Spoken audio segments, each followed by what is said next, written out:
I was in middle school when I decided I wanted to be an archaeologist.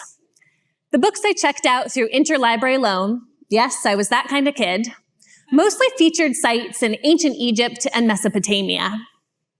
I was obsessed with and a little scared of Otzi, the 5,000-year-old ice mummy who melted out of the Italian Alps in 1991, and who, according to archaeologists, had had a meal of einkorn bread and ibex meat before his death. I was hooked by how archaeologists seemed like detectives, but history detectives. They investigated ancient mysteries and looked into big questions like who built the pyramids, when did written language begin, and where did human beings come from in the first place? I imagined myself traveling the world, following in the footsteps of Howard Carter, who excavated Tutankhamun's tomb, and dressed like Laura Dern in Jurassic Park, although, of course, she's a paleontologist. I never thought I'd grow up to do archaeology here in my own home state of New Hampshire, mostly because I didn't realize there was so much research to be done right here. I've actually met quite a few adults who tell me it was their childhood dream to be an archaeologist, to which I say, me too. But in case you had a different dream, let's make sure we're all on the same page. Archaeology is a subfield of anthropology, the study of people, their culture, language, behavior, and evolution. For archaeologists who can't observe the behavior of living populations, we turn to the material culture they left behind. In other words, they're trash. Various household items like broken dishes and bottles, food remains like butchered animal bones and oyster shells, and lost personal belongings like buttons, coins, or children's toys end up littering backyards and buried around outbuildings waiting to be found. It was pretty early on in my college career that I realized researching people's trash was really only a worthwhile career if I could figure out how to make that relevant to people in the present. Since then, I've looked for ways to help make history more tangible. As a historical archaeologist, I focus especially on the time period beginning around the time of contact in North America among Europeans, tribal nations, and enslaved Africans. As Comanche tribal citizen and author Paul Chott Smith has written, contact 5 centuries ago was the first truly modern moment. And yet, the documented history of the last 500 years tends to be dominated by Euro-American voices. So, when the subfield of historical archaeology was developing in the mid-20th century, some archaeologists found themselves defending their research on colonial sites from historians, who thought they had this period covered. We have the documents, they said. We already know people lived here. And yes, documents like maps, deeds, wills, and letters are all extremely helpful as lines of evidence as we try to understand the past today. But those documents leave many people out of history, including indigenous peoples, enslaved Africans, and women and children. If we want to have a complete understanding of the past, we have to dig deeper, literally. Unlike with historic documents, everyone is represented in the trash. It's not selective, like a series of letters to a family member or friend, or curated the way we curate our contemporary social media feeds. The archaeological record is the detritus of everyday life, and the trash doesn't lie. I've heard some people argue that we can't rewrite history, for example, as we critically examine history textbooks or controversial monuments. But I believe we can always add to history. If I spend my summer digging in the dirt and I don't learn anything new about the past, then I haven't done my job very well. The archaeological record can reveal a more diverse, more complete, and perhaps more truthful account of the lives and experiences of ancient and historic peoples.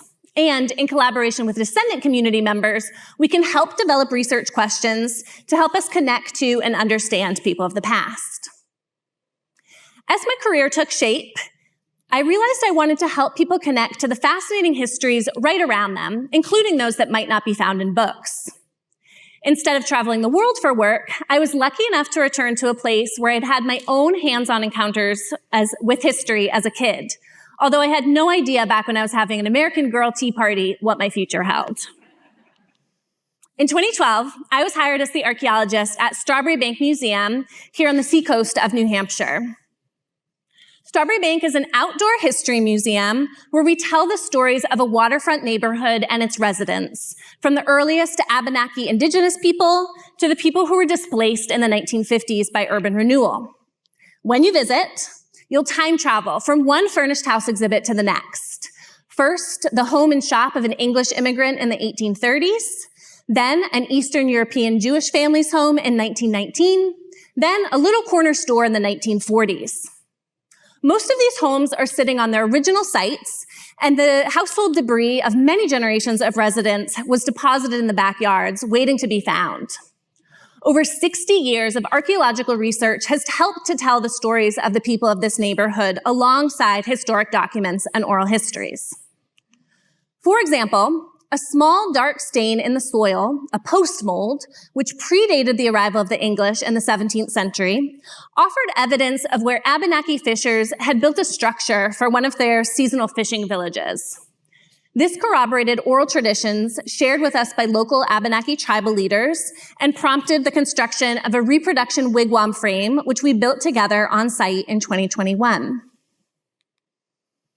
At the late 17th century house built by mariner John Sherburne and at his neighbor Samuel Marshall's pottery production site, enslaved Africans were listed as property in the landowner's probate inventories.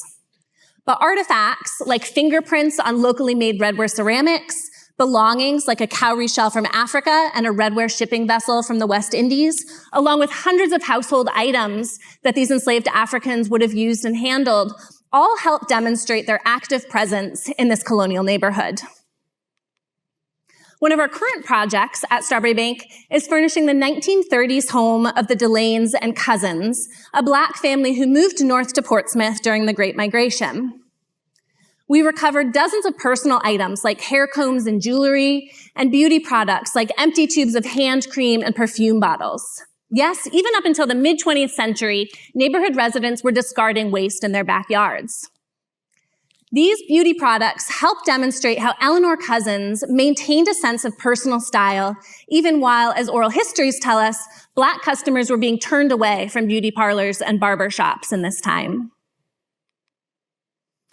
People always ask me, what's the most interesting thing you found? At Strawberry Banke, it was the excavation of an early 20th century Jewish ritual bath called a mikvah.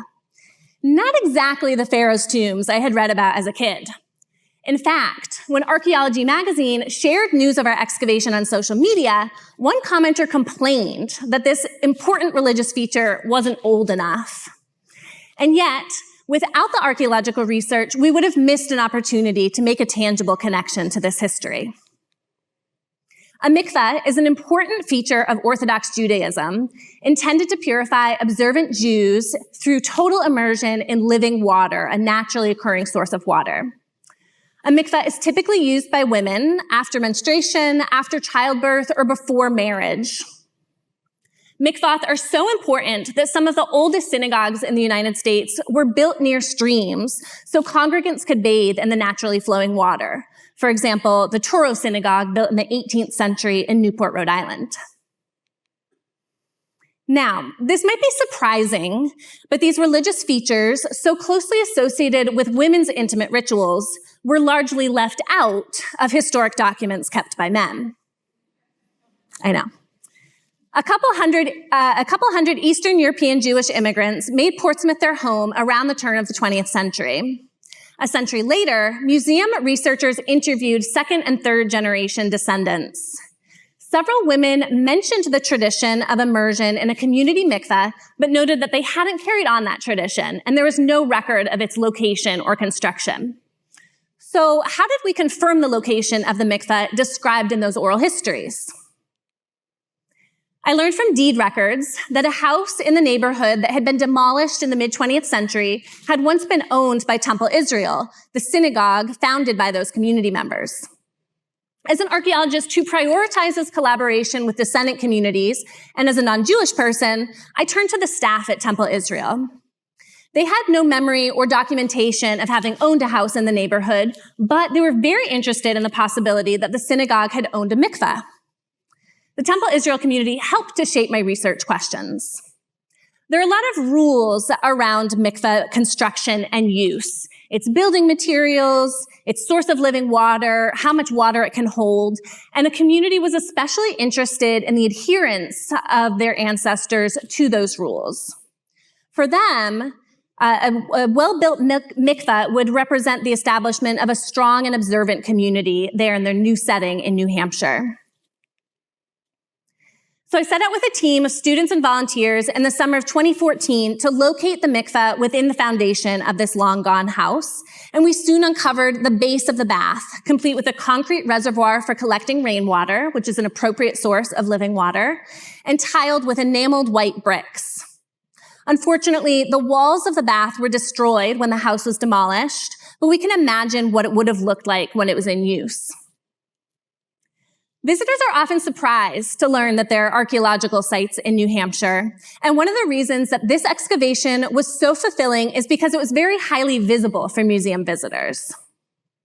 Usually when visitors observe our work, they're looking at an empty square hole in the ground. And maybe we get to share with them some belongings we've recently uncovered. But at this excavation, visitors were struck by an expanse of glossy white brick at their feet. One visitor identified himself to us as Jewish and then called his rabbi right there from the excavation site to tell him about his own moment of discovery while on vacation at the museum. We also welcomed visitors from Temple Israel and descendants of the 20th century residents of the house. We learned that the mikveh did meet religious requirements and was made of bricks purchased from New Jersey. Actually, the same bricks used in the construction of another mikveh uncovered by archaeologists in Manhattan. Although observant Jews could have accomplished ritual purification in the nearby Piscataqua River, it was clearly important to the community to establish a physical touchstone of tradition. Furthermore, the Temple Israel community pointed out that the high visibility of a mikveh built in a house owned by the synagogue and occupied by community members would have encouraged commitment to maintaining purity in the entire group. The Temple Israel community was delighted to have this physical record of their ancestors' commitment to maintaining this important tradition in their new surroundings in New Hampshire. The mikveh excavation helped to bring this important women's ritual into focus alongside the activities of the men who had documented their founding of the synagogue. At the museum, this mikveh research has added to the story we tell at the Shapiro House, where an Eastern European Jewish family lived from 1909 to 1929. Role players portraying Mrs. Sarah Shapiro will discreetly mention visiting the mikveh at certain times of the month. This detail helps to place the Shapiro family within a broader community and links them to this tradition. For some visitors, it might be the first time they ever hear of a mikveh, and for Jewish visitors, it helps provide a point of connection as they relate the Shapiro family's experience to their own. Historical archaeology is an essential tool for understanding the past, and more importantly, connecting us to the lives of everyday people. There's always more to learn. With every lost or discarded belonging found, people's preferences, traditions, and identities become tangible. What was not interesting or not important enough to make it into the historical record lies buried in our backyards, waiting to be found. And in fact, all our stories are future histories. I've realized that while those big questions, like where did human beings come from, are interesting, for me, perhaps it's the more personal, local questions, like how did our neighbors once live, that are more compelling. And you don't have to be an archaeologist to think about what we can learn from people of the past.